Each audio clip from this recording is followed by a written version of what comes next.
Hello, everyone. Welcome back to RimWorld. When we last left off, our colonists had just fallen asleep on their little makeshift sleeping spots, basically just the floor, but we can at least tell them where on the floor we want them to sleep. We still have vomit all around from the crypto sleep, cryo sleep, whatever you want to call it, sickness. Um, but there's a lot of stuff to get done before they'll actually start cleaning up stuff like that, so they're just gonna have to walk around it for now. Uh, Apparently, there's a new area revealed on the map, so we'll jump to it. Not quite sure what that was. Probably just a little bug. Again, this game is in an alpha state still, so you're gonna get little bugs like that, and surprisingly, not a whole lot of huge bugs, which is what makes this game really fun, that it's still an alpha, and I'm starting to ramble on, so we're just gonna come over here and set it to max speed to get things rolling a bit faster. We do have a lot of items in the way. We have steel door there, but we have slate blocks from tearing down the wall that is actually keeping the slate door open. So I'm not sure if that's going to disturb their sleep or not. And as you can see, they wake up, get right to work. Our dog, Terrifying, is just kind of wandering around.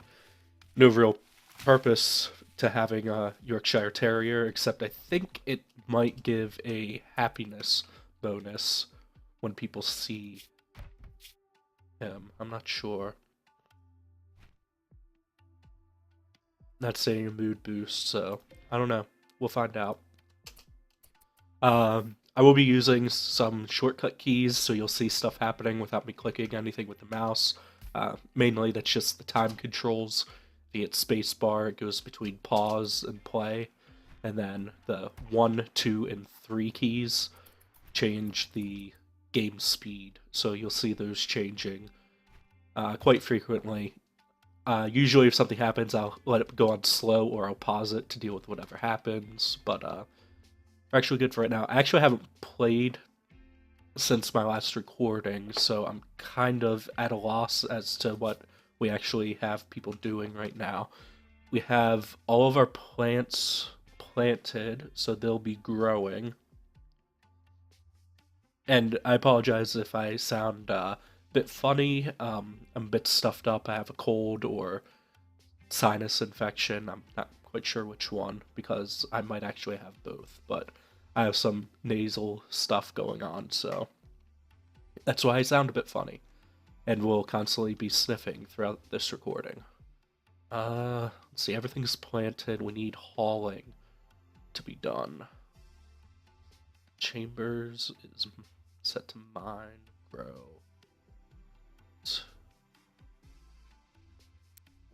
Actually bring that down since we want them to we want a maid to be mainly cooking for us, but since we don't have a cook stove or anything set up for that yet, it's not very imperative, but it is imperative that we get everything into a more centralized area so that they're not wasting time running all around to get stuff.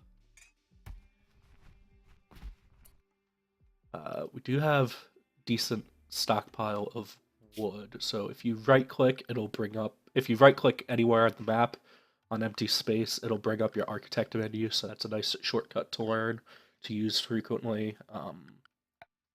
We're gonna give orders though to chop wood. Not a lot there to chop, so we'll just tell them to harvest. Nope, cut plants. And they'll just cut everything there, and we're going to expand our housing a bit. Not really our housing, we're just gonna leave this as the main bunk area, and we're going to, I forgot, I have a dumping stockpile there. Well, we can build up this way. We'll turn this little area up here into basically, oh, well, it's nighttime, so they're not doing anything right now. May do it. Going for a walk.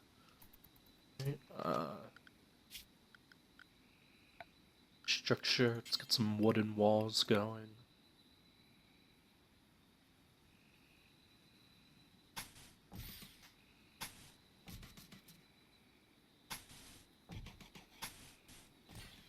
go like that. Wooden door there. Very small room here, but it's just going to be their little room for dining so that they're not eating off the floor, which does give quite a big negative effect to their happiness, their mood, having to eat off the floor. So just having a simple place for them to eat food really helps once their new colony optimism mood wears off. Where if we click to needs, you can see new colony optimism still has about 8 days left on it, so you have nice nice buffer there. Apparently Chambers has been really enjoying this horrible life of eating off the ground, sleeping on the ground, sharing a bedroom, feeling bad, having to stare at ugly vomit everywhere, being naked, and being in a crowded room while naked. So even though all that negative going on, he still has tons of joy. I would not be in the same boat. But anyway, back to our dining room that we're building. There's structure. We want floors next. Generally, just leaving a bare floor like this. If we come down here, actually, room stats display, is that it? No, beauty display. There we go. You can see the beauty modifier of everything around the mouse. So you can see grass or bare ground gives a -1 modifier. These wooden walls, actually they haven't gone up yet, so it's just counting as ground. Um, if we come in here to this room, you can see the vomit has a -53 beauty modifier, which is quite massive. But you can see this flooring in here, this stone slate flooring, I think it is actually gives a +2 beauty modifier, whereas this bare ground gives -1. I think a wooden floor gives neutral is just a 0 beauty modifier. Let's find out.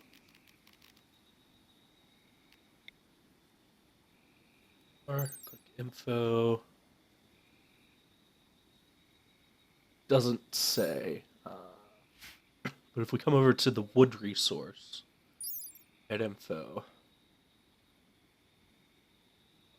hit points, multipliers when made of this, and offset when made of this. Oh, wood floors actually give +2 beauty, so that's actually very nice to use wood as flooring for your buildings. It gives a nice modifier. And this is what I was talking about in the previous 2 episodes, where the amount of information that this game gives you is just phenomenal, fantastic. I love games that don't hide stats from you, which has always been my main beef against massively multiplayer online games. Is there's stat caps that the game never tells you about. You have to go online and find out about stuff like a speed stat only increases your speed up to 12%, and then after that everything's wasted. Nothing in the game tells you stuff like that. You have to find other sources to tell you. But this game, it just breaks down all the stats for you, and I love it. So you can see here, if you make a weapon out of wood, that weapon is going to do 8 melee damage, and each swing will have a 2.2-second cooldown.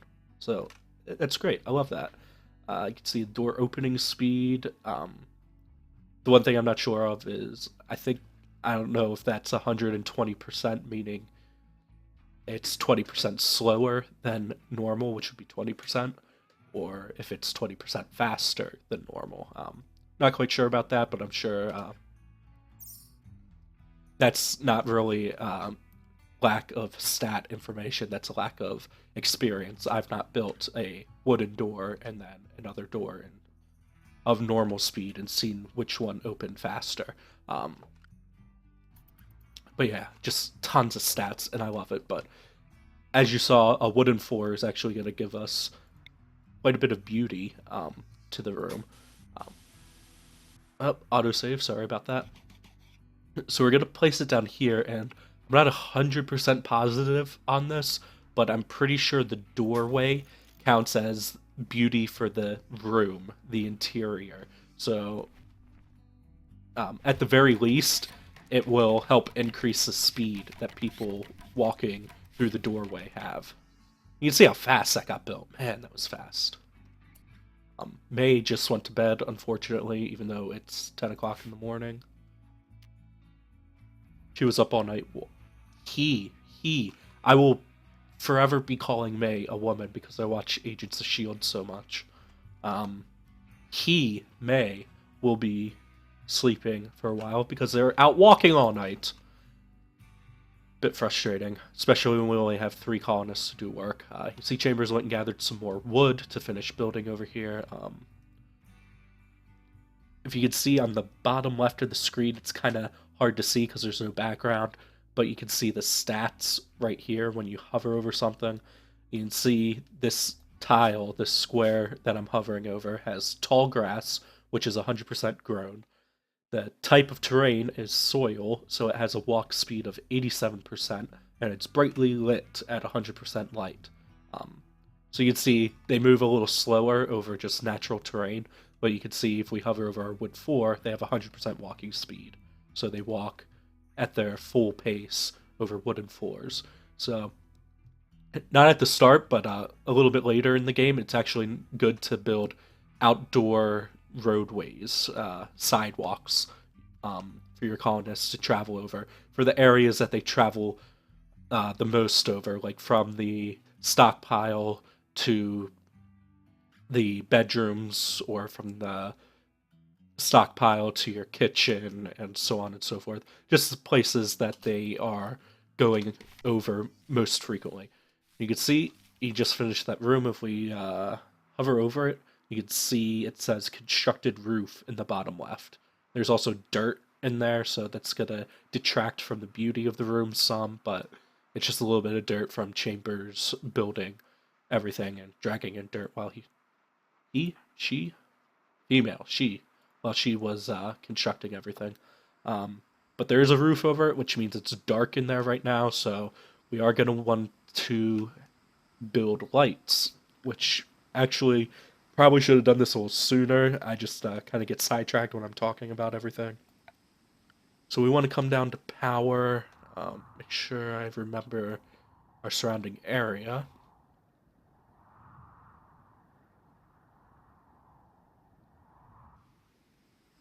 Great. You have 2 power to select from at the start: wind turbines and solar generators. Solar generators, as you can see, produces electricity from sunlight, does not work in the dark. So naturally, the solar generator is not going to be powered at night. So at night, everything's going to shut off unless you have an excess of power that you have stored in batteries. But you have to be careful with batteries because, as you can see, it stores electricity when there's excess power and yields it when there is not. Warning: charged batteries tend to explode when heated or wet. So batteries have to be held inside buildings or inside caves, just outside. You don't want them outside, basically, is what that's saying. Um, so we don't really have the room for batteries right now. We're gonna have to build a utility shed basically to keep the batteries. Wind turbines require a lot of space simply because they need the wind to power them. So if we click on it, you can see those white squares. Um, we could build this right here if we wanted, but because there's trees and bushes in those white squares, it won't produce as much power as it's capable of because the trees and bushes and so on will block the wind from going through, so it won't be going as fast and generating as much power as it could. So you can see it takes up a lot of space. Wind turbines, they can generate power at night, but they kind of fluctuate between high power and very low power throughout the course of the day and night. They just go up and down, up and down. So it is a slightly more steady source of power than a solar generator because you can still get power at night. Um, And also they're a little more reliable than solar generators because you can get eclipses, which is just another thing that the storyteller can throw at you. It's a random event. An eclipse basically blocks the sun, so your solar generators won't be generating any power. Then there's other ones, such as electromagnetic storm or something, a solar flare, I think it's called, where basically all of your electronics fail, so it doesn't matter what form of power you have, you won't be able to generate anything. We're just going to go with solar generators for now. It's easiest, they take up the least amount of space. So, place one right there. You can see it takes 100 metal. Then we need to lay down power conduits, which are basically just our electrical cables going through the little colony. Come down here. Now, the neat thing about the cables is that you can actually string them through walls. They'll actually build them as a part of your wall, which is nice because then it's not, and it's actually protected a little bit. The thing you have to be careful about, though, is power conduits can spontaneously explode, basically become overcharged, and cause a small explosion around them, which is usually why you want your batteries anywhere where your people aren't, because power conduit exploding can also cause your. Another thing that can happen is your batteries can discharge and explode, which is bad. But when the conduits explode, your batteries um, discharge their energy. They don't explode, they just lose all of the power that they had inside of them because of the explosion. So we're going to do that with the wire through this wall so it goes into the little bunk area and into our dining area. We're going to come into furniture, and we actually want a, not steel table, wood table. Place it there in the corner, and then stools cost a little bit less resources than the chairs, so we're just going to go with stools. Use E to rotate. 4 stools is fine, and that'll give our people some place to eat, so hopefully they won't get that debuff like May just got from eating on the ground. Okay, see Faye was building very slowly there. I don't think she has a very high construction stat. She, right? Yeah, Faye is a she. We need batteries, we need a meal source. Trying to see, there's a snake that's wandering around. We'll provide a little bit of food, but not much at all. Some boomalopes over here. Gotta be careful with boomalopes, because as their name suggests, they go boom.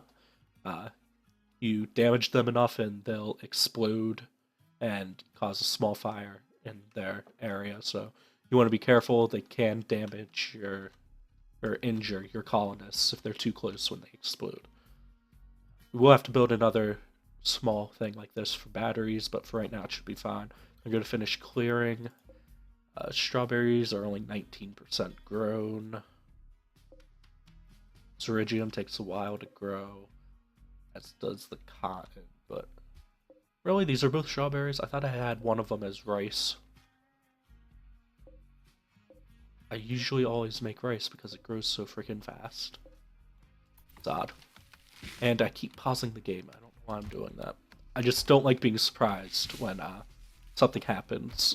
So I usually pause it when I give orders so I don't get distracted when something bad happens.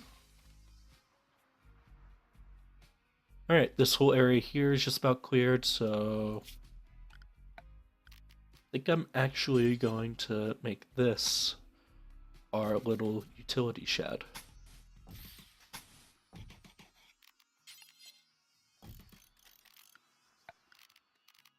Plenty of wood around, so I'm gonna make most things out of wood right now. Oh, hold on. It looks like you'll be here for a while. May is suggesting that you give the colony a name. What should it be called? Uh, Luton? No, I don't like that name. But yeah, this happens every game, assuming you survive this long. One of your colonists will suggest that you name the colony since you're going to be here for a while. I don't like Utin. We're going to go with Putin. Just because.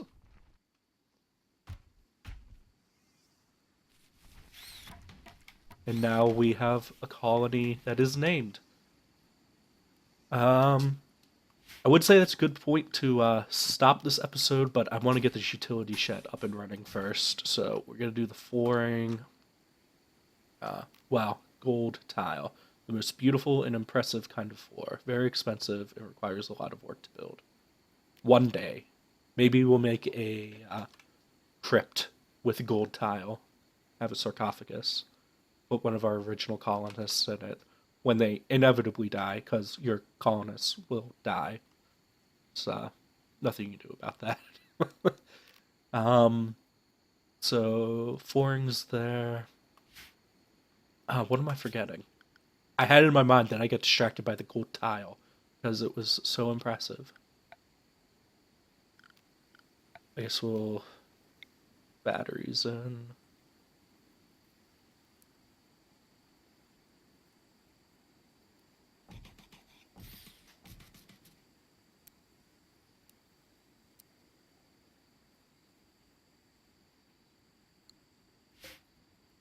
Oh, scenic. So I don't like that layout.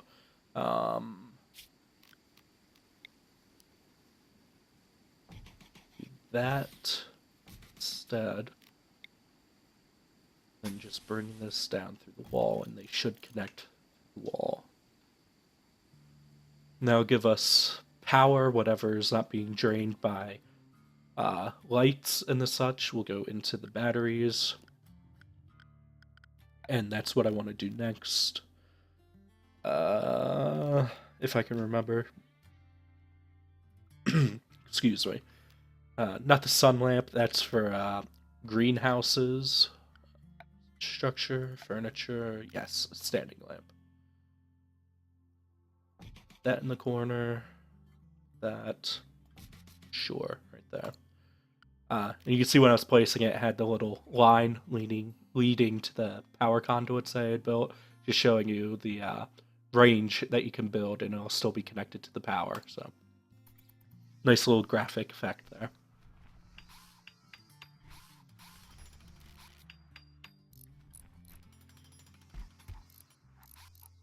That's an odd little effect I don't remember. A little shadow showing the room. It's pretty cool.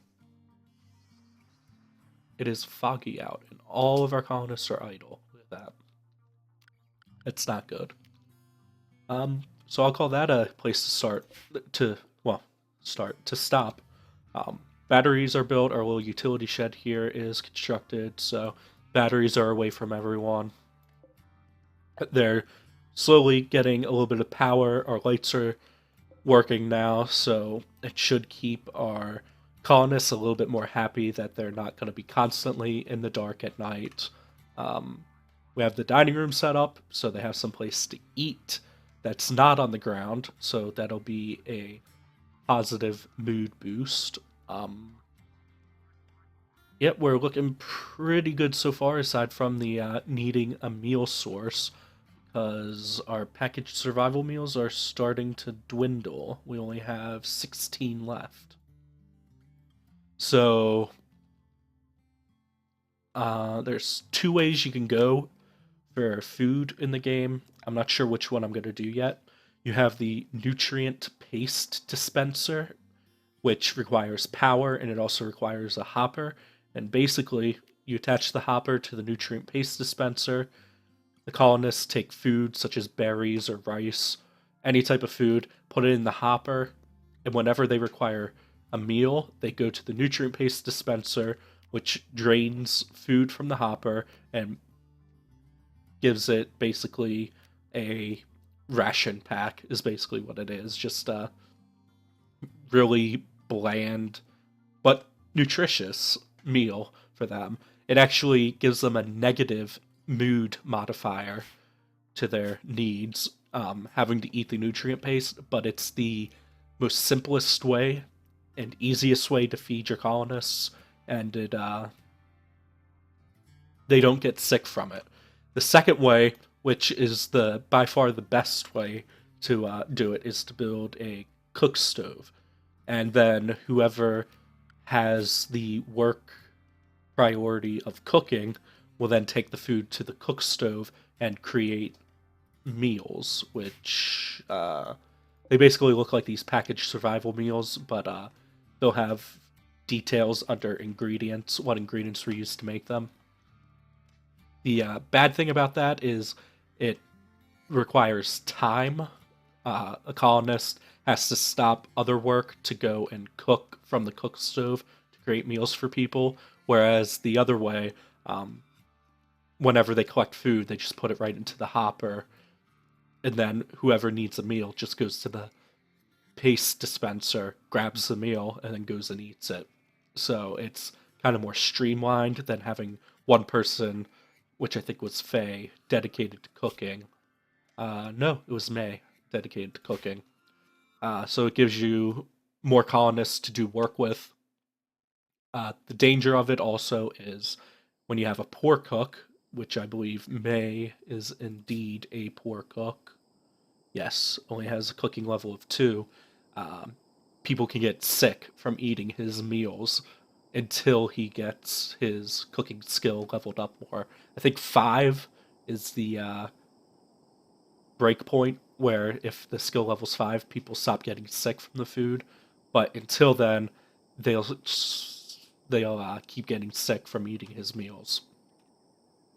But in the long term, that's the best way to do to cook your meals, because then you can cook extravagant meals, which honestly it's a waste of resources, but it increases people's moods fantastically, which can really help later on in the game. So I'll probably end up going with the cook stove method. Not sure where I'm gonna probably gonna build upwards off of the bunk right here and build a kitchen butchering area. Or I just might start delving into the mountain some because I do need to get to work on that for defensive purposes because we're kind of exposed out in the middle here. Anyway, hope you enjoyed that episode. There's a little bit more action going on than in the last 2 episodes. Uh, I did get kind of carried away a bit going on about the stats, which is one of my favorite things about this game. It's just all of this information. I love it. All of this information. But it's a little less tutorial and a little more action this time. Uh, Keep the game paused because the colonists aren't doing anything. And next episode, yeah, we'll get our kitchen going. And another important thing is going to be getting everyone to the individual rooms. Uh, see, New Colony Optimism only has 6.5 days left. So before that wears out, you definitely want people to have their own bedrooms to get rid of disturbed sleep because they'll be the only ones going into their bedrooms, so no one will be disturbing them. Get them proper beds so that they're not having this -5 for sleeping on the ground. They won't have -5 for shared bedrooms. Um, yeah, ugly environment you can get away with for quite a while, um, until you get 4 or 5 total colonists. Then you can assign someone to start cleaning as like a full-time priority, and that'll start keeping people a lot more happy. But hope you guys enjoyed this episode. Take care. We'll see you next time. Bye.